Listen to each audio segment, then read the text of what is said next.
Hello అండి, good morning. This doctor Srinath Devalapalli, చిన్నారిపిల్ల hospital Mahabad. ఇప్పుడు నేను చెప్పబోయే విషయము మన ఇంటి చుట్టుపక్కల వాళ్ళకి, మన చుట్టాలకి అసలు నచ్చదు. ఇన్ఫ్యాక్ట్ వాళ్ళు నన్ను తిట్టుకుంటారు కూడా.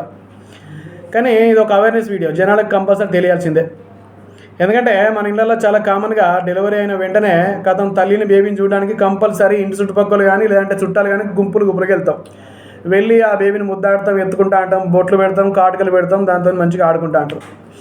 కానీ మీకు అసలు విషయం తెలియాల్సింది ఏంటంటే అప్పుడే పుట్టిన బేబీకి ఇమ్యూనిటీ అనేది చాలా చాలా చాలా తక్కువ ఉంటుంది. సో జనాలు మనం ఎక్కడెక్కడి నుంచో తిరిగి పోతుంటా అంటాం. అండ్ ఎవరెవరికి ఏ ఇన్ఫెక్షన్స్ ఉంటాయో తెలియదు. కోల్డ్ ఉంటుంది, కాఫ్ ఉంటుంది, జ్వరం ఉంటుంది, ఏదో ఒక రకంగా ఉంటుంది. డెఫినెట్గా మనందరం వెళ్ళి బేబీ చుట్టూ మూగడం వల్ల ఏమైందంటే డెఫినెట్గా పిల్లలకి ఈజీగా ఇన్ఫెక్షన్స్ వచ్చే ఛాన్స్ ఉంటా ఉంటుంది. కొంతమంది బేబీస్ అయితే బాగా ఇన్ఫెక్షన్ ఎక్కువైపోయి సీరియస్ అయిపోయి చనిపోయిన బేబీస్ అయితే మస్తు మంది ఉంటారు. ఇది కనీసం బేబీ దీనివల్లే చనిపోయిందనే విషయం కూడా తెలియదు, అంత దారుణంగా ఉంటుంది పరిస్థితి. అండ్ ఇన్ఫ్యాక్ట్ మదర్ కూడా మంచిది కాదు, అప్పుడే పాపం ఆపరేషన్ చేసి ఉంటారు, దానివల్ల ఈజీగా కుట్లు పైన ఇన్ఫెక్షన్స్ వచ్చే ఛాన్స్ చాలా ఎక్కువ ఉంటుంది. సో వీళ్ళంత వరకు దయచేసి ప్రతి ఒక్క జనాలు అర్థం చేసుకోవాల్సిన విషయం ఏంటంటే అట్లీస్ట్ ఒక 2 నుంచి 3 నెలలు ఆగిన తర్వాతకి బేబీని కానీ తల్లిని చూసే ప్రయత్నం అయితే చేయండి.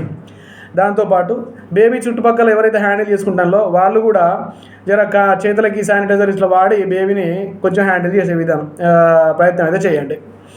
ఇక ఈ వీడియో చూసి ఎవరైనా పాపం 2-3 నెలల తర్వాత వచ్చిందనుకో, ఇంత లేట్ వచ్చిందని చెప్పేసి వచ్చిన వాళ్ళ మీద మాత్రం మీరు బాధపడకండి. ఈ వీడియో చేసి వేస్ట్ అవుతుంది. ధన్యవాదాలు.